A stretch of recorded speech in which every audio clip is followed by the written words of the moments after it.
I can't, Miss Daniels. The classroom fell deadly silent as 13-year-old Marcus Carter refused to sit down.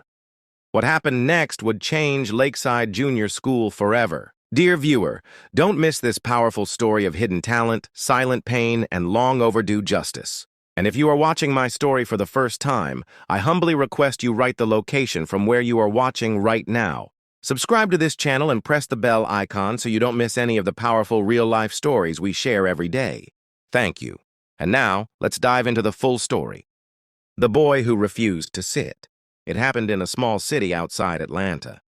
In room 6B of Lakeside Junior School, something unforgettable took place, something that would change the school forever. I can't, Miss Daniels. The entire class froze. Silence filled the room as 13-year-old Marcus Carter stood beside his desk, refusing to sit. His voice was quiet, but his words struck like thunder. Miss Evelyn Daniels, a stern math teacher known for her cold ways, narrowed her eyes at him. Without missing a beat, she turned to the board and began erasing the lesson for the day. In its place, she scribbled a complicated calculus problem far beyond what any 8th grader had ever seen. This, she said with a twisted smile, is from my 11th grade honors class. Since you think you're too special to sit, let's see if you're smart enough to solve this. Laughter broke out across the room. Students whispered, giggled. But Marcus just stood there, clutching his backpack, his jaw tight. What nobody knew was that he had been in pain for days. The reason he couldn't sit wasn't about attitude. It was about bruises left behind from a punishment that never should have happened. Miss Daniels had struck him with a ruler the week before. He hadn't told anyone. Who would believe him? Now she was using math to embarrass him. But she didn't know she was awakening something powerful. What Miss Daniels didn't realize was that Marcus had a secret. Every Tuesday and Thursday evening, while other kids played video games, Marcus was at the local public library. He wasn't there for fun. He was studying. Mrs. Grant, the elderly librarian, always greeted him with warmth. "Back again, Marcus?" she'd say. He'd smile shyly and head straight for the math section. His fascination with numbers had started young, watching his father, a builder, measure wood with precision. "Math never lies, son," his father once said, "even when people do." At home, Marcus shared a small apartment with his parents and younger sister. His mom worked double shifts as a caregiver. His dad picked up any construction work he could find. They loved their kids but had little time to attend school meetings or parent-teacher nights. Miss Daniels took their absence as a lack of care. She was wrong. Marcus's bedroom was covered not with posters of sports or superheroes, but with printouts of equations and theories. 3 months earlier, he'd discovered a college-level calculus book left behind at the library. It became his treasure. He studied it by the soft glow of his phone so he wouldn't wake his sister. He taught himself everything, slowly, secretly. His parents noticed, but never questioned. One night, his dad picked up a notebook filled with numbers and quietly said, "Keep going, son. Your mind will take you places my hands never could." Back in the classroom, Marcus stared at the whiteboard. He recognized the symbols. His hands trembled, but not from fear, from recognition. He picked up a marker. A hush fell over the room. He began to write.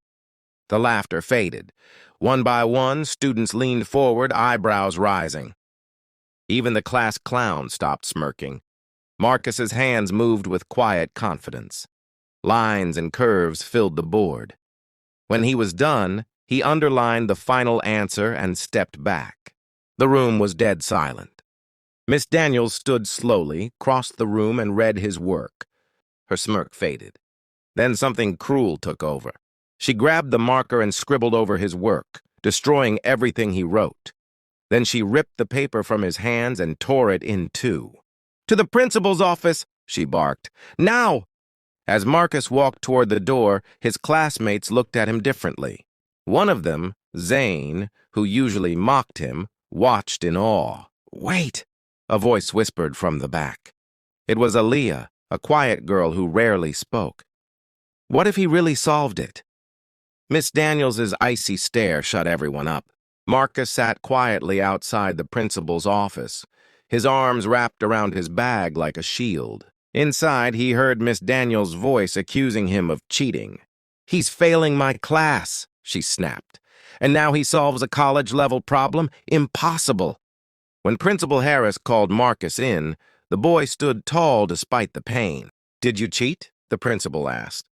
"No, sir, I studied on my own," Marcus replied. Miss Daniels scoffed. Then the science teacher entered. "Excuse me," said Miss Carter, a younger, lively woman. "Marcus is one of my top students. His science project from last spring involved differential equations. He's brilliant." Everyone stared. She continued. "He's been doing advanced math for over a year, quietly, humbly." Marcus nodded, a small flicker of hope lighting his eyes. Miss Carter asked gently, "Marcus, may we see your back?" Reluctantly, Marcus lifted his shirt just a little. Red welts lined his lower back. The room fell still. Principal Harris's face turned dark. "Who did this?" "I fell," Marcus whispered, glancing at Miss Daniels. "You don't get marks like that from falling," Miss Carter said firmly. The principal ordered a formal investigation, but first he had an idea. "We'll have you take a supervised math exam tomorrow morning," he told Marcus. "If you truly have this gift, we'll see it." Miss Daniels smirked, agreeing, but only if the exam covered everything up to advanced placement calculus. Dr. Roberts, a professor from the local university who had been mentoring Marcus at the community center, arrived that evening at the library. When Marcus told him what had happened, the professor nodded solemnly. "This test isn't about proving them wrong. It's about proving yourself right." The next morning, Marcus took the test in a quiet room. Miss Daniels, Miss Carter, and Principal Harris watched through the glass. In under an hour, Marcus finished every problem and asked for more paper to show alternate solutions. Principal Harris stepped out holding extra paper in his hand. "He's asking for more paper," he said calmly. "He's finished the test in under 40 minutes. Miss Daniels blinked. "That's impossible." "Nevertheless," the principal replied. "He must have a phone or notes hidden somewhere," she said quickly. "He's cheating." "He was searched before entering the room," Miss Carter reminded her, "and you insisted on it." Miss Daniels opened her mouth but had no argument left. Inside the conference room, Marcus was writing out alternate solutions, showing different methods of reaching the same result. He worked in clean, steady handwriting. This was the world he understood best, the language of numbers, of logic, of clarity. When he finished, he placed his pencil down, 1 hour early. He exhaled for what felt like the first time all day. Principal Harris returned, gathered the papers, and said, "We'll meet again at lunchtime." Marcus nodded. And for the first time, he stood without pain, his back still sore but his spirit steady. As he left the room, he noticed students looking at him from down the hall. Whispers followed.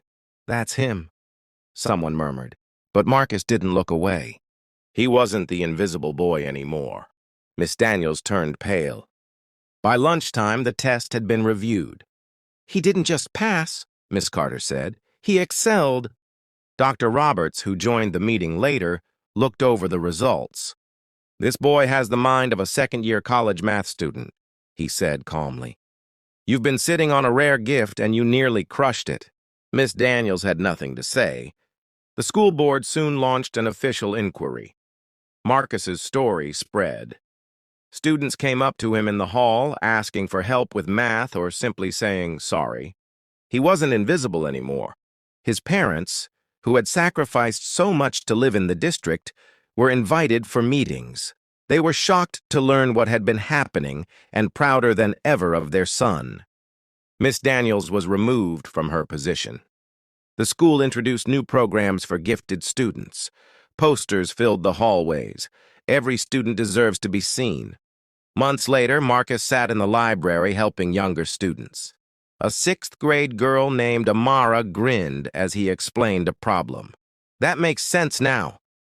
Miss Carter, watching nearby, smiled. "You're a natural teacher," she said. Marcus shrugged. "I just remember how it felt not to be heard." Outside, his dad's truck waited. He waved goodbye to Miss Carter, who reminded him not to miss science club. As he walked past his old math classroom, he saw a new teacher laughing with the students. Everything had changed. And all because one day Marcus Carter refused to sit.